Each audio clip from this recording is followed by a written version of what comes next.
members of academia, actually Sir Aditya, and students. Good morning and thank you for inviting me, especially the Department of Journalism and Mass Communication.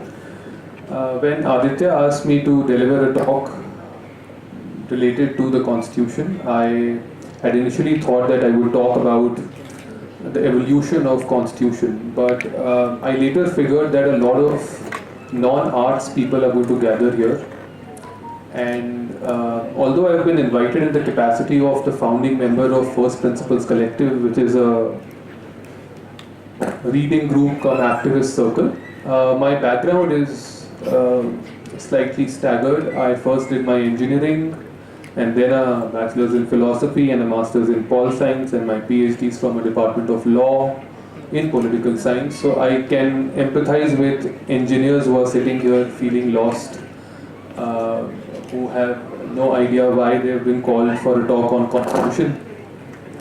So I thought I'll keep it a little more interactive. I do not want to preach or sermonize on constitutions or the philosophy of constitution, which is constitutionalism. What we will do instead is that I have put together a series of cartoon strips and memes, since that is what this generation most likely prefers.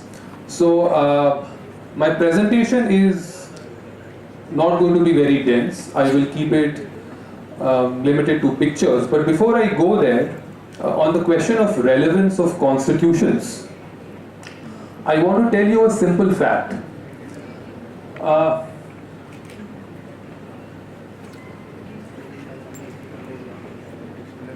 Right. So Britain ruled over India for about 250 years. That's 2.5 centuries. If you count it from the time when Aurangzeb was dethroned or Aurangzeb died, which is 1707 till 1947, that's around 240 years for which the British ruled over India in a direct sense. Right. Why we need to know about what the Constitution is and how it is relevant to people who are not doing a degree in humanities or social sciences, people who are in BSc or BBA or BTech, why is it relevant? So for 240 years, the British ruled over India, and of course there was resistance from all quarters. There were tribal resistances, there were peasant revolts, there were revolts from the Zamindar class, the Brahmins, the untouchables, the ex-untouchables, So there was resistance from all quarters, yet a country that is really small in size compared to India continued to rule India for 240 years. So this map is basically for you to look into the dimensions of these countries once again. So on your right, or this, is basically the map of what is UK. UK comprises of England, Scotland, Wales and Northern Ireland. So put together, this is the size of UK. And free India today is basically this size. Can somebody in the audience tell me which country is bigger in size? India? India. No, between India and UK.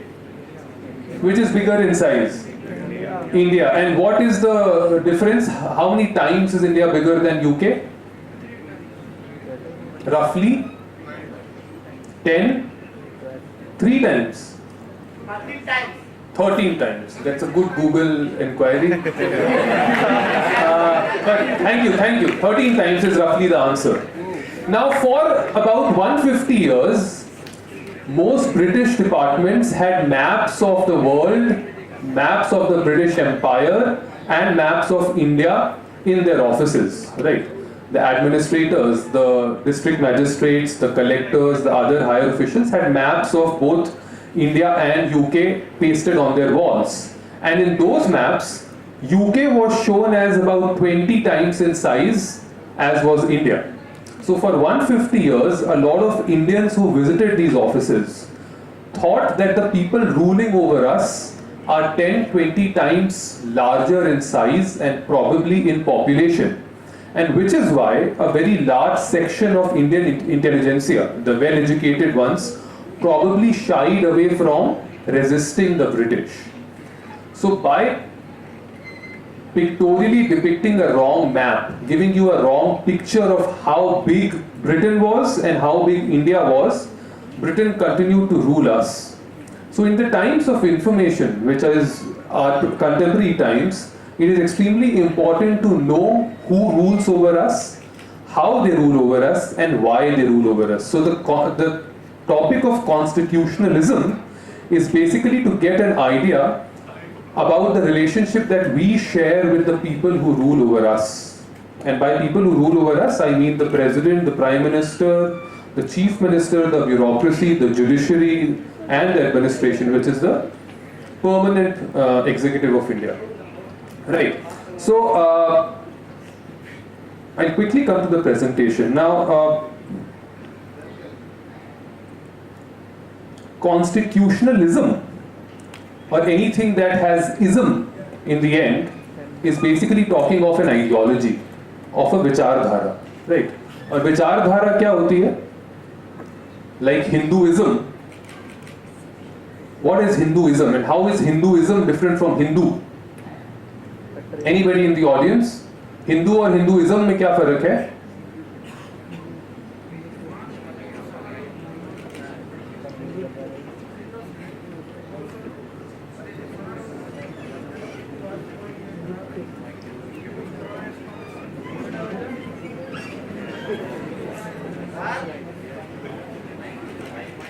Right, हाँ जी, thank you. Hindu एक religion हुआ, Hinduism एक ideology हुआ, जी हाँ, ideology में क्या है Hinduism के?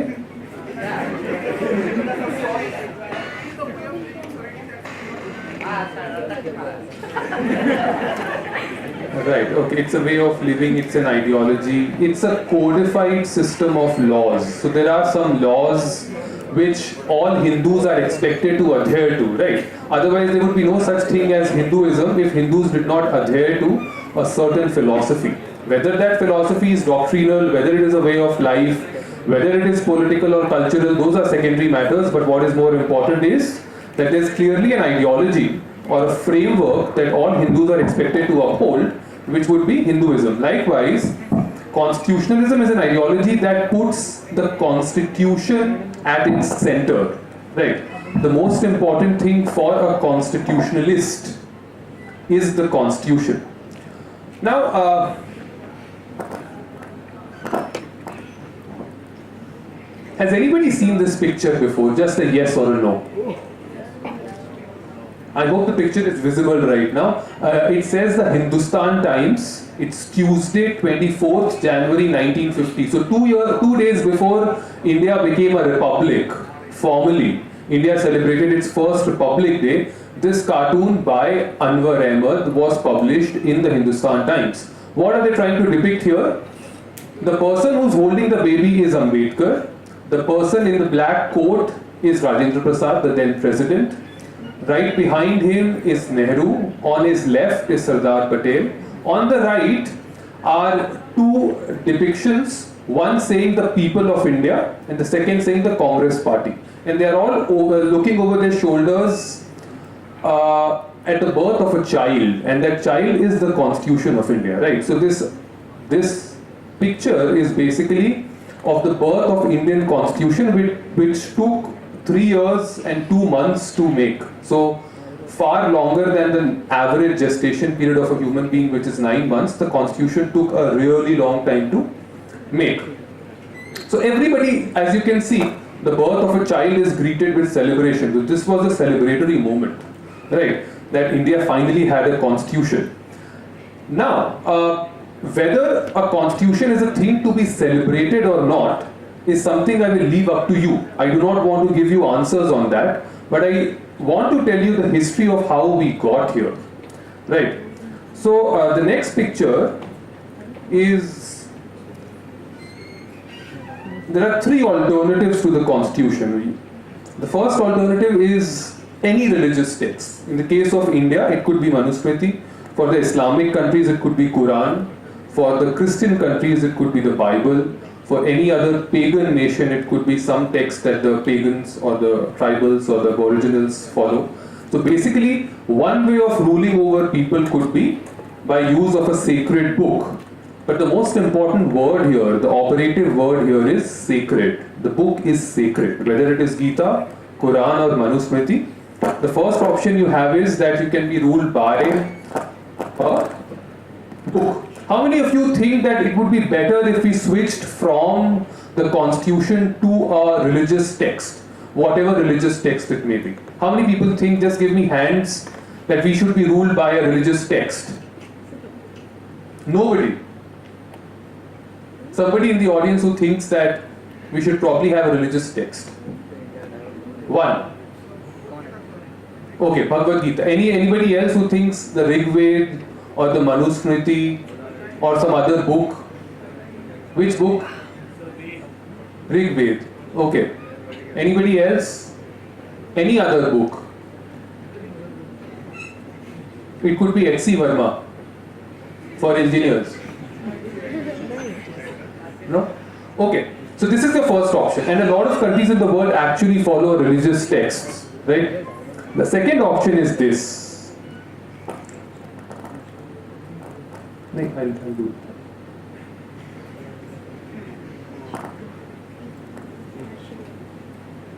How many of you think that it would be better if the Indian army ruled over the Indian nation? Just give me hands. This is basically the martial law, the law using which the army rules over a country. This is also very common in a lot of countries across the world. How many of you think that it would be better if the Indian armed forces, the army, the navy, the air force, the coast guards, the paramilitary forces, the CAPFs, if they took over? Do you think the law and order would improve? Give me hands, please. How many of you think that military rule will be better? I'm sure a lot of you think it is Dehradun, so I expect more hands. No. Nobody thinks that we should be ruled by the military. Okay. And how many of you think that this picture is right? This is a picture of scales, weighing scales, where on the right is the Constitution of India, on the left is all other books put together, and yet one book weighs heavily against everything else. There's nothing more supreme than the Constitution. How many of you think this is the right way to approach governance? The Constitution is the right way. So I'm wondering what the rest of you feel, because I've seen a total of 10 hands and there are, let's say, 120, 130 people in the audience. Is there anybody in the audience who feels that we should not be ruled by anybody at all? We should be our own masters. Give me hands for that. We should have nobody ruling us. Nobody ruling us. No Prime Minister, no Chief Minister. Anybody in the audience? This section has not raised their hands at all. Do you want somebody ruling over you? Papa. Okay. That is beyond the scope of this lecture. But would you really want your father ruling over you for the rest of your life? That would mean restrictions on where you go, when you go, who you go out with, who you marry, what you study, where you work, what you eat. Do you want anybody telling you all these things? No, sir. No, right? तो guidance तो चाहिए. Guidance चाहिए? किससे चाहिए? प्रधानमंत्री से या father से? फादर. तो प्रधानमंत्री का क्या रोल है? Is there anything that we want from our Prime Minister? Anything at all? Would our lives become sadder if we did not have a Prime Minister? No, sir. Any Prime Minister? What would change for all of you if there was no Prime Minister? Nothing would change. What would change if there was no Constitution? What would happen if there were no Constitution? Law and order.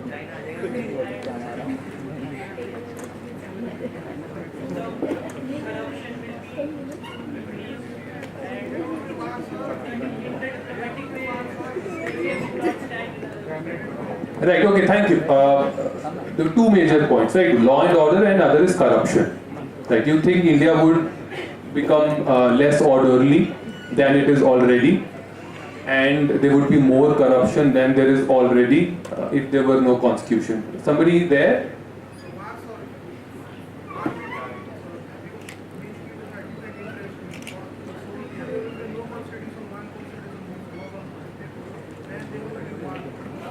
Okay, war. Right, war. So if there is no constitution, there will be war. What kind of a war? War with Pakistan or war between people? Yeah, war between the people. War between the people. Okay. That's a very interesting Because answer. people will act like the animals, you know, if there will be no rules and law. जो भी मन करेगा वही कर देंगे. Okay, right. So basically, the constitution is a book that civilizes us. Right? Is that the answer, right? That the constitution is a book that basically is there to civilize us. So I probably have a picture for you. Is this what you mean? That savages and wild people existing in the state of nature would basically become gentlemen, more orderly, more civilized and educated once they pass through the constitution stage. This is what you meant, right?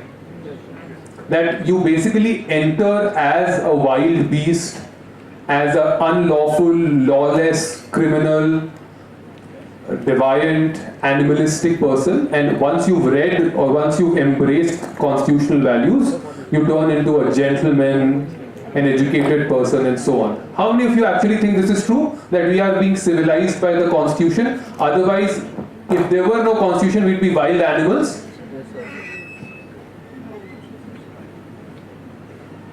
You think that there should be a constitution to civilize us? Yes, sir. Yes. Right? Okay. And should there be a constitution for animals too?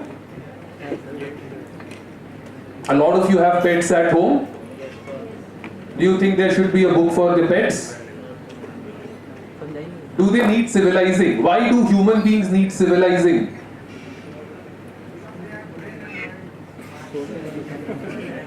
Animals are stupid. Okay. Sir, but animals को भी तो train करते हैं. So should animals be trained with constitutions? No, but any training that would be live with us.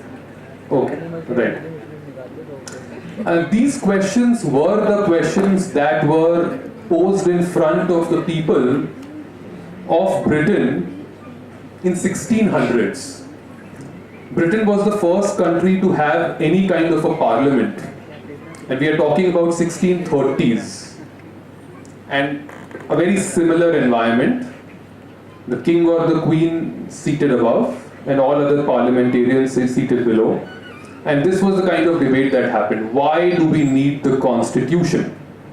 And it's a very important debate, and here is the picture for it. A Bill of Rights. Bill of Rights is the word for constitution in other countries. Right? So the king is asking, why do you need a constitution? Don't you trust me? Right? Don't you trust yourselves, or don't you trust the king? Don't you trust the prime minister? Don't you trust the military chief that you want a constitution through which he rules over you? Why do you think this is happening? Is there a case of mistrust between the king and the people? Do you think there is a trust deficit? Do you trust the government? Yes, sir. How many people trust the government?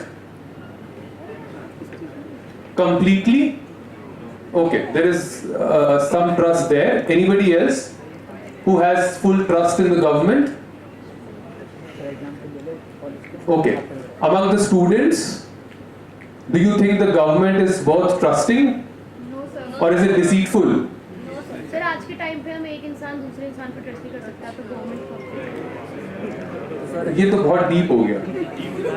पर at the political level, do you think we can trust anybody in the government? Not the incumbent government right now. No, sir. Just generally. How many of you would be happy if we remove the government?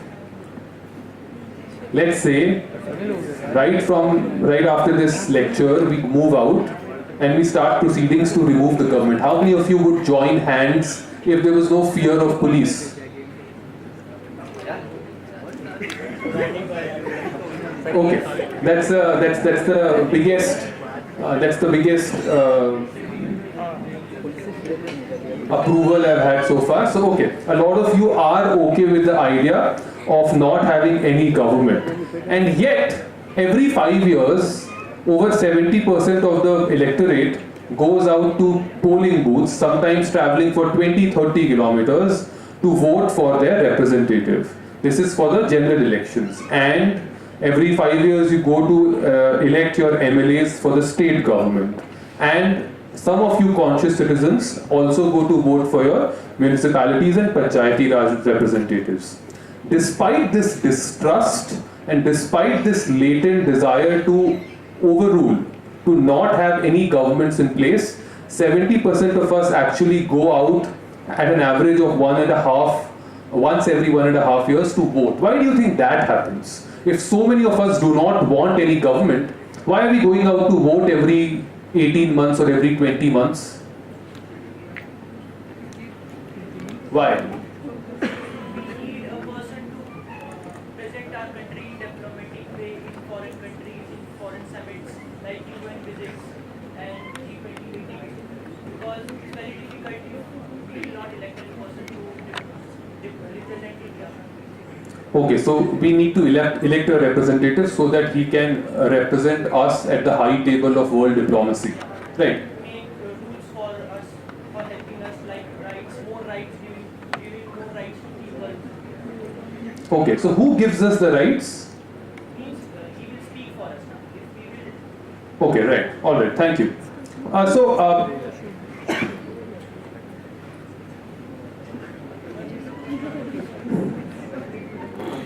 Let me come back to this picture. Why are these people celebrating? There's clearly a lot of celebration around. Despite the distrust that we have in the government today, there was a lot of celebration when the constitution was formed. Now, in just 3 points, I'll tell you what a constitution is. I want you to kindly listen and remember this, irrespective of what the media tells you, irrespective of what you read in the papers, or what you hear in a lot of lectures, that a constitution is supposed to do just one simple thing for you. It is supposed to empower the people of a country against its government. There is no other principle of a constitution. The constitution exists to empower the people, very clearly worded, against the government and the state. There is absolutely no contradiction here, right? So in case you ever feel that the constitution is a document in the hands of the ruling powers, that is a fundamentally wrong idea of what constitutions are supposed to do. The constitutions are supposed to empower only the citizens against the state and the government. That's the first fundamental part of any constitution. And I'm not talking about Indian constitution. It's true for Pakistan, it's true for US, UK, North Korea, all kinds of examples that you can recall. Every constitution is supposed to empower the people, the citizens, against the state or the government. This philosophy of the constitution is the basic principle called constitutionalism, या फिर संविधानवाद. There is no other larger meaning to constitutionalism. So if you could just take one thing away from the lecture, I think we're already done with that one thing, and that thing is that constitutionalism is basically empowering people, the citizens, against the state or the government. There is no contradiction here, but it sounds like a very negative thing, like हमको power मिल रही है state के against या government के खिलाफ. Do you think this sounds negative? नहीं, इसका wording थोड़ा negative लग रहा है sentence का, कि लोगों को empower कर रही है सरकार के खिलाफ. Do you think this sounds negative? How many of you think this sounds negative? थोड़ा violent किस्म का idea लग रहा है? Can anybody identify any sense of violence in this? Anybody? No. Okay. The Constitution basically does this. It tries to peacefully, in political and electoral terms, help the people who it has empowered to resist against the government. And that is where the idea of fundamental rights come in. But before I go to fundamental rights, I want to ask one small question. How many of you have heard this theory from somebody? पापा लोगों के या family के WhatsApp group में, या कोई बाबा जी type का जो लेक्चर कर रहा हो, और somebody from your school, some teacher, principal, कि सिर्फ फंडामेंटल राइट्स मत मांगो, अपनी ड्यूटीज भी निभाओ. How many of you have actually heard this? सुना है ये कि सिर्फ राइट्स मत मांगो, बस अधिकार नहीं है तुम्हारे, कुछ कर्तव्य भी हैं. How many of you heard this? Yes, sir. How many of you actually believe that ये सच है? As citizens we have more duties than we have rights. How many of you think this? Yes? That we should also have duties? Right? Duties towards what? Towards the nation. And what is the nation? In more real terms. India is a very abstract idea. 1952 में जब पहला election हो रहा था India में, तो बहुत सारे गांवों में बहुत सारे टीवी चैनल्स, पहला मीडिया कवरेज था इलेक्शंस का इंडिया में, and a very large number of the electorate did not know what India was. तो आपको बोला जा रहा था वोट दीजिए, किसके लिए देना है, इंडिया के लिए देना है. इंडिया क्या होता है? सो आज़ादी के 5 साल बाद तक भी किसी को नहीं पता था. आज भी इंडिया में बहुत सारे हिस्से हैं जिनको नहीं पता इंडिया क्या है. But what is the nation? Nation is not India. What is the nation? Nation is, again, it's a very simple thing. There is nothing complex in the nation. Nation is people. That is it. There is no definition to nation which is beyond the idea that nation is the people of this territory. तो इस देश की सीमा के अंदर जो लोग रहते हैं, that is India. Nobody else is India. The flag is not India. The government is not India. The constitution is not India. Only the people are the nation, and that is India. Right? So our duty is towards the nation, which would basically mean that the duty is towards the people, right? Or is our duty towards anybody else? किसी और की तरफ है हमारा duty? Do you think we have a duty towards our government? How many of you think we have a duty towards the prime minister, the chief minister, the local district magistrate or the collector? हमारी है duty? कोई duty है हमारी? तो फिर सबने क्यों हाथ उठाया था कि फंडामेंटल ड्यूटीज होनी चाहिए, राइट्स नहीं होने चाहिए? सिर्फ किसके लिए ड्यूटीज हैं फिर? Okay, another interesting fact. 80% of the countries that have a constitution do not have duties. Fundamental duties are not constitutional in the sense that every constitution has fundamental duties. Fundamental duties were first added by the Soviet constitution, which is not the classical liberal democratic constitution that we look to. So duties are not essential to constitutionalism as far as the bookish knowledge or the literal understanding of constitution is concerned. Why do you think we have this understanding that duties ज़्यादा important है rights से? Why do you think this has come up? Duties का concept कहाँ से आया फिर? जब 80% देशों में duties का concept ही नहीं है. India has it, but US doesn't, UK doesn't, Japan doesn't. उनके constitution में duties नाम की कोई चीज़ ही नहीं है. Why? Do you think they are backward in any sense? Are we forward in any sense with those fundamental duties? So why do we continue to insist that duties are equally important to rights? Why? अगर 80% देशों ने रखे ही नहीं तो ऐसा तो नहीं है कि सिर्फ हम ही समझदार हैं. ये बात सच है कि हमने संविधान अपना लेट बनाया, बाकी देशों में हमसे पहले बन गया था, जो विकसित देश हैं, जो डेवलप्ड कंट्रीज हैं. बट अगर इंपॉर्टेंट होता तो बाकी देश भी डालते अपने संविधान के अंदर. सिर्फ हमने क्यों डाला हुआ है ये? Why do you think most countries don't have duties?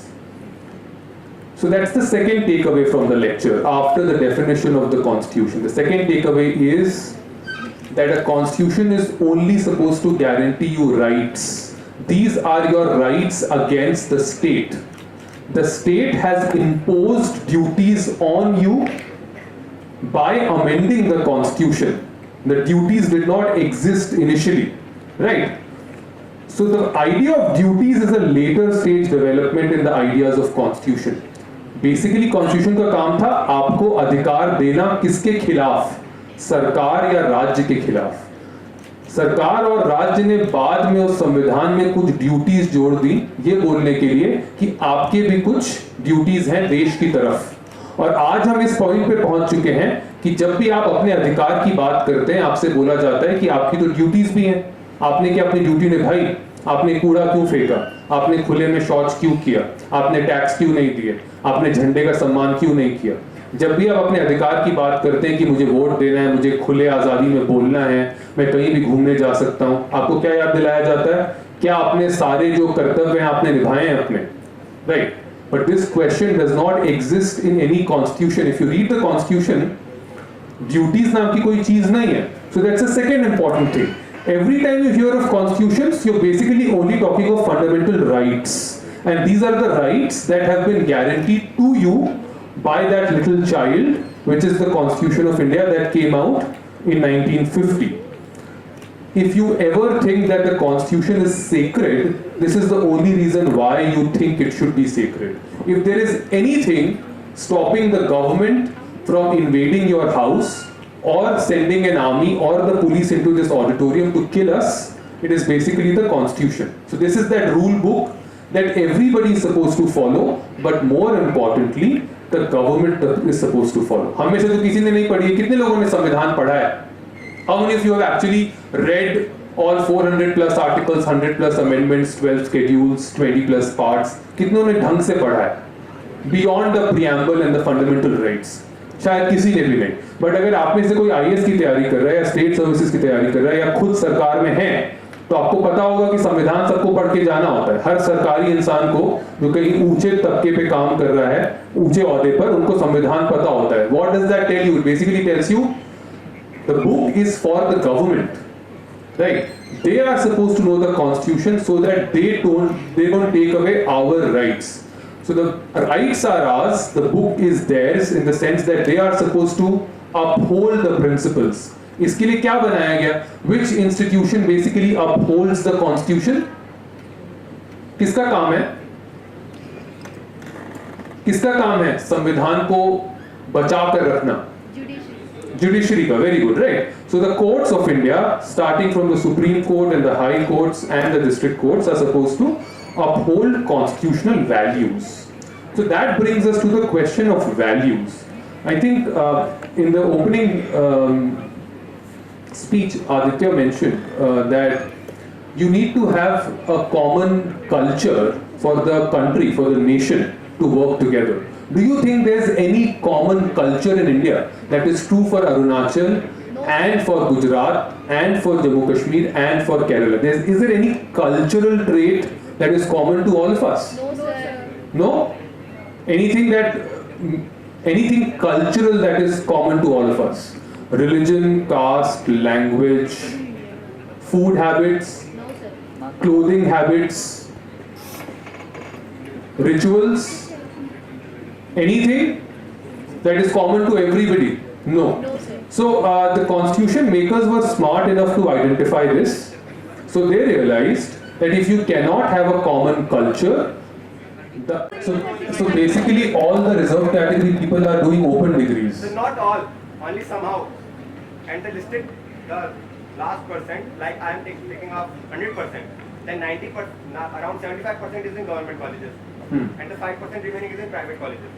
Like you can count in Tula also, if there are 1,000 students, we can take around 780 students of reservation quota. You can count in the admission cell. Right. So 80% are from the unreserved category and 20% are from the reserved category for Tulas. Right. Okay. So according to your data, 80% basically managed to enter some Sarkari college. 80% of all the reserved category students. So let's say there are 140 crore people in India, out of which 110 crore people are from the reserved category. So there are colleges that can accommodate 70 crore people who are college going from the reserved sections. There are as many colleges in India that can accommodate 70 crore people from the reserved sections. No, what I'll tell you instead is this. Go to the MHRD website, the Ministry of Human Resource and Development, which is a Sarkari website. This is also there in all other data. 80% of the reserved category people do not get to go to college at all. That is the data. This is statistically true. A lot of them go to Sarkari colleges because of the reservation scheme, but because there aren't enough colleges, 80% don't actually attend college at all. So 1 out of every 5 people from the SC, ST, OBC category actually get a graduation degree in India. That is the data on the Sarkari and private websites which are open and democratic. Why do you think that is happening? Why do you think that is happening? So maybe we need to revise our sense of equality, and I'm sure you've seen this meme as well. Let's see what this meme is saying. This is the job of the Constitution. This is how the Constitution defines equality and justice. Right? The first is the reality. The first person जो दिख भी नहीं रहा है वो इतने ऊंचे pedestal पे है कि वो किसी और ही दुनिया में रहता है. जैसे शायद एंटिला है वो और अंबानी का घर है और वो वहां से देख रहा है उधर जो भी देख रहा है वो. राइट? कुछ लोग हैं जिनके पास इतना छोटा स्टूल है कि उनको थोड़ा बहुत दिख रहा है उधर, और कुछ हैं जो गड्ढे के नीचे हैं. That is the reality. Right? I'm not talking about any particular caste, religion or gender, but that is the reality. बाहर निकलेंगे सड़क पे तो भी दिखेगा कि बहुत लोगों के पास बहुत कुछ है और बहुतों के पास एक गड्ढा है.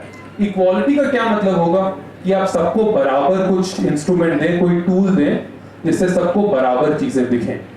बट अगर जो पहले से ही बहुत लंबा है, बहुत ऊंचा है, बहुत चौड़ा है, उनको आप एक स्टूल दे दें, और जो कई सालों से पीछे हैं उनको भी वही स्टूल दे दे, तो क्या बनेगा? इक्वालिटी. अब क्या हो रहा है? गड्ढे से तो बाहर आ गया वो आदमी, और अंबानी जो है वो भी नीचे उतर गया अपने पेडेस्टल से. येट जो व्यू है of a good life, of a good career, of a good future, वो सिर्फ 2 ही लोगों को दिख पा रहा है, तीसरे इंसान को अभी भी नहीं दिख रहा है.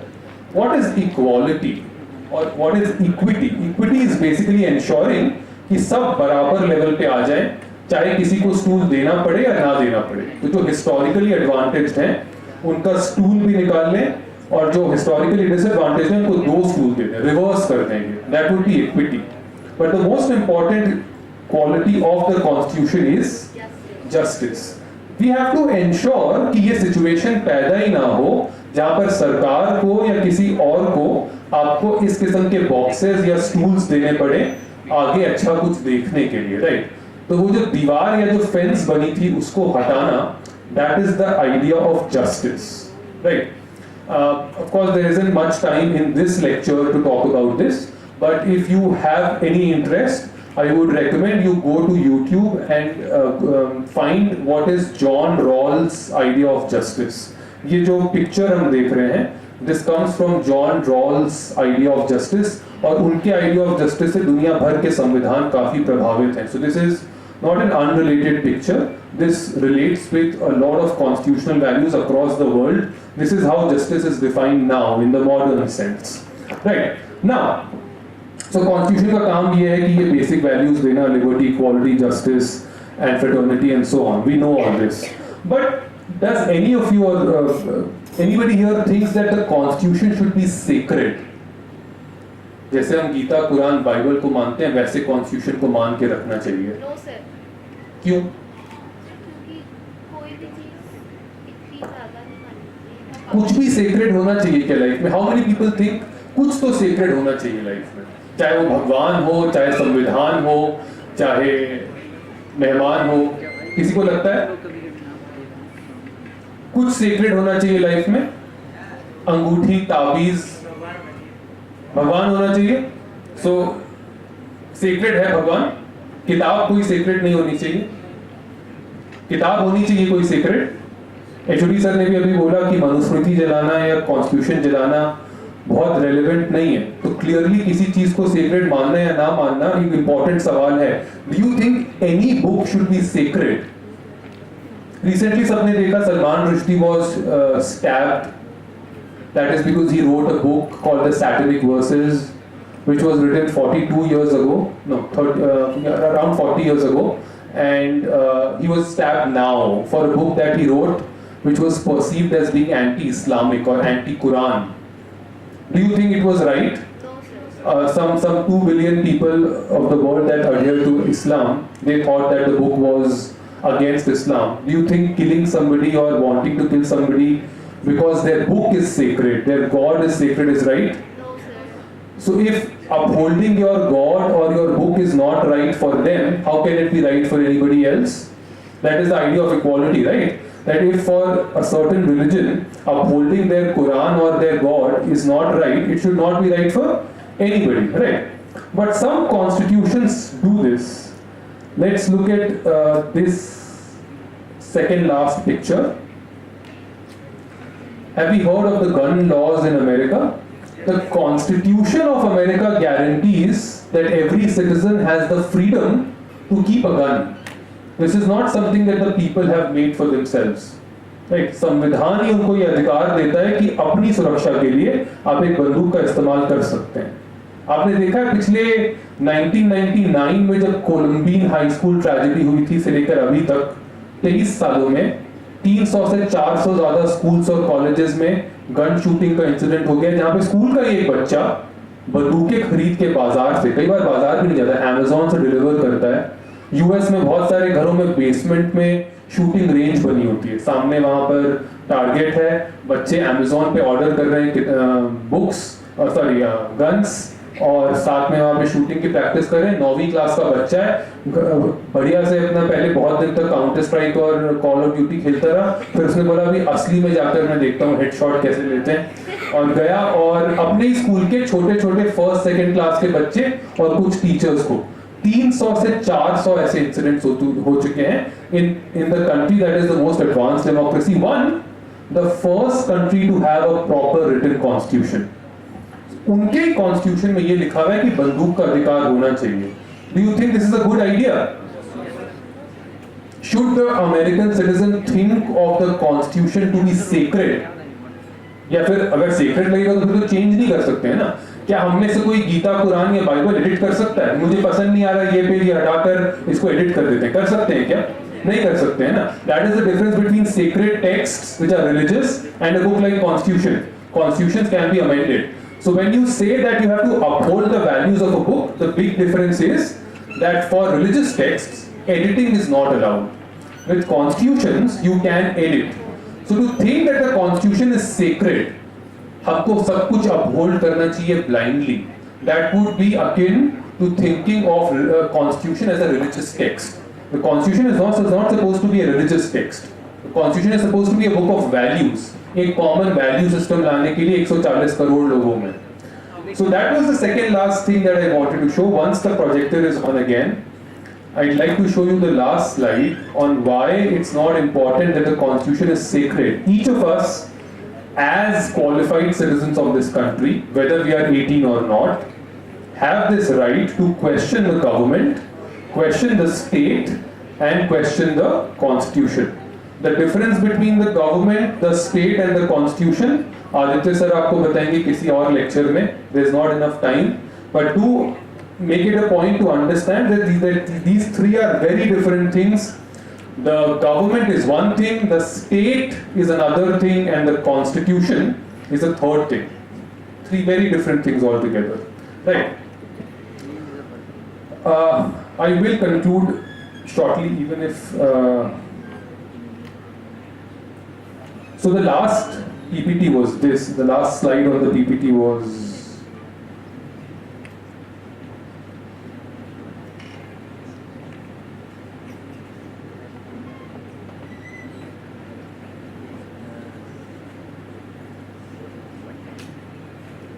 That's all right. We just wrap it up without the.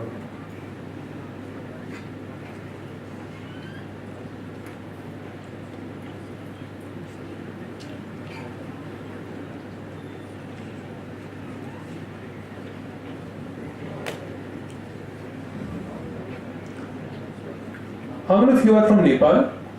कोई है नेपाल का? That's a big number. Okay. What is special about the Constitution of Nepal? There is something very unique about the Nepal Constitution. It has not been? Right. So Nepal is a country that has undergone so much political turmoil and change that they have drafted their constitution again and again and again. पिछले 25-30 सालों में 4-6 बार वो पूरा का पूरा संविधान लिखा गया है, रिवाइज किया गया है, अमेंडमेंट्स किए गए हैं, एडिशंस किए गए हैं, एलिजन्स किए गए हैं, बहुत सारा चेंज किया गया है। Do you think this is right? एक तो हमने भी बात की कि संविधान बदलना जरूरी है ना, गन लॉ को हटाना जरूरी है, तो संविधान की बहुत सारी चीजें बार बार बदलना जरूरी होता है, टाइम के हिसाब से, जरूरत के हिसाब से। Nepal has been doing this very frequently. This is the case of Nepal. If you are a strict constitutionalist that believes we should govern ourselves by the principles of our founding fathers, that would be Nehru, Gandhi, Ambedkar and so on, you must think that only white property owners should have the right to vote.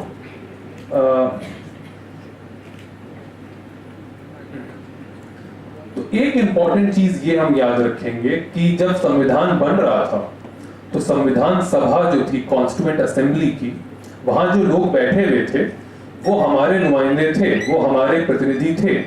They were people who had been elected by us, by the people of India.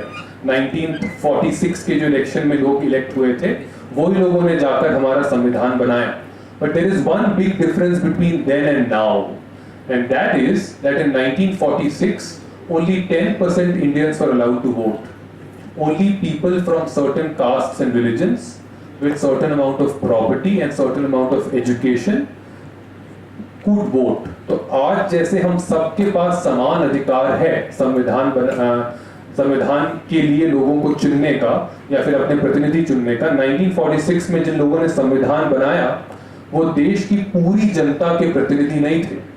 About 10% of India could vote because of the different laws that the British had, and the constitution created for India was basically written by the representatives of just 10% people who could vote.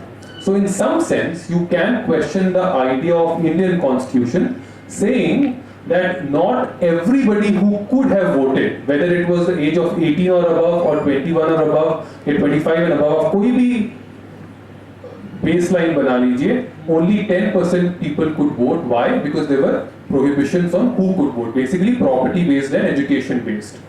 So that is one big question, why or why not constitution should be revised. Do you think every generation should have its own constitution? This constitution was not made by us, right? This was made in 1950. हमारे परदादा के जमाने का या दादा के जमाने का constitution है. Do you think like Nepal, which has amended or reframed its constitution over and over again, do you think, this is my last question, do you think every generation should have its own constitution? Because if the idea of constitutionalism or the philosophy of constitution is to create a set of values that are equally applicable for everybody, the idea of equality, freedom, fraternity and justice can change. For example, औरतों के लिए एक बार समान अधिकार शिक्षा का जरूरी नहीं था. In fact, the first country to give voting rights to women was New Zealand in 1890s. But the first country to have voting rights at all was in 1600s Britain. Britain, US, France, ये सब countries जो founding fathers हैं democracy की, इन सब के पास voting अधिकार और संविधान 1600-1700 में आ गए थे। महिलाओं को वोटिंग का अधिकार 1920, 30, 40 में मिला है, clearly. तो idea of equality evolve कर रहा है, right? Do you think every generation should have its own idea, its own set of equality, its own set of principles of justice, and hence a new set of constitution? How many of you think that we need a regular revision, a regular update of laws and constitutions? Do you think this document is becoming old? जैसे बहुत सारे religious किताबों में लिखा है कि औरतों को पर्दे में रहना है, पढ़ना नहीं है, घर से निकलना नहीं है, नहीं मानते ना वो सब, है ना? तो ऐसे इस किताब में भी कुछ चीजें हो सकती हैं जो 1950 में वैलिड थी, अब नहीं है. Do you think there should be a provision where people should be willing to offer their suggestions? Do you think this is the right way ahead? Right? That people should advocate for new changes to the constitution. For example, India में अगर gun law pass हो जाए, how many of you would want that gun law to happen? तुमको ऐसा क्यों लग रहा है कि तुम्हारे हाथ में गन होगी? तुम्हारे साथ वाले के हाथ में भी हो सकती है. चलाने के लिए जिगरा चाहिए होता है, उंगली से चलती है बंदूक. वो जो 300 लोगों ने मर्डर किया स्कूल में जाके, वो जिगरे वाले थे. कॉल ऑफ ड्यूटी जिगरे वाले खेलते हैं. वहां रहा ही नहीं अंतर, उन्होंने हेडशॉट घर पे चलाया, अगले आके फर्स्ट क्लास के बच्चे को मार दिया, अंतर खत्म हो गया ना। Do you think India needs, अगर कोई गन लॉ आता है इंडिया में कि सबको रखना अलाउड है, do you think people will protest? नहीं, कोई फर्क नहीं पड़ेगा। कल को तुलास में कोई घुसा ऑडिटोरियम में 4-6 गोलियां चला दे, nobody would be bothered. होगा ना? Would you oppose such a law or would you be fine? तुम अपने आप को कहाँ इमेजिन करोगे, बंदूक पकड़े हुए या बंदूक की गोली के डायरेक्शन में? बंदूक पकड़े हुए। ओके, सो जब आप इमेजिन करते हैं कोई नई चीज तो अपने आप को पोजीशन ऑफ पावर में ही इमेजिन करते हैं, right?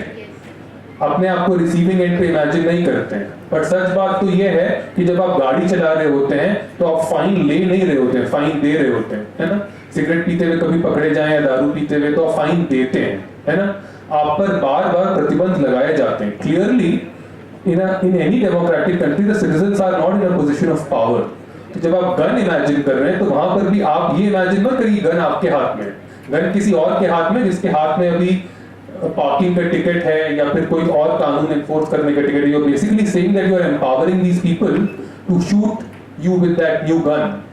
Will you be okay with all government representatives moving around with guns all the time, जिसको जहां मन किया गुस्सा आया गोली चला दी? How many of you think that the people should be allowed to move around with guns?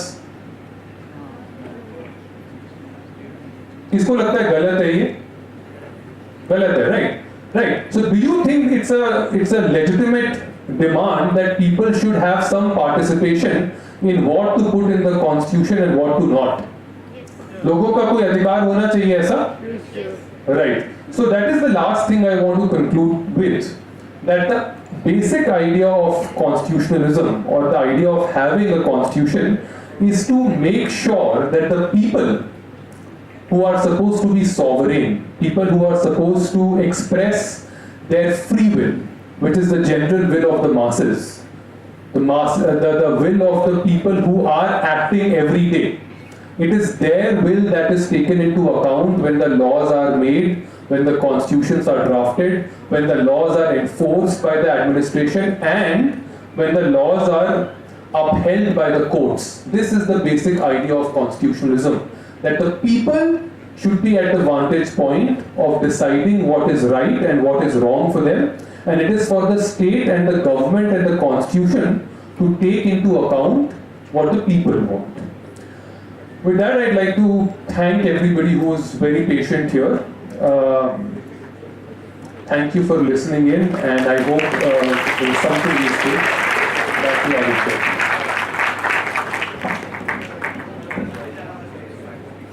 Thank you, Abhishek sir, for your wonderful insight.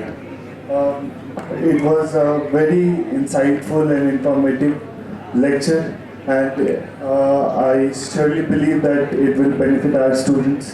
I was observing and I was listening to you throughout, and I also heard the remarks and response of the students. And there was at a time when the discussion of reservation came, where a lot of people were enthusiastic.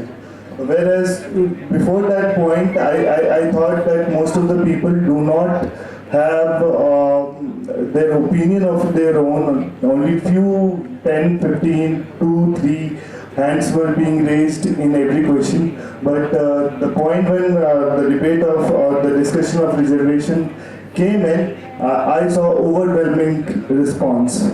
So I have my thoughts, few thoughts that I would like to share before we conclude this event.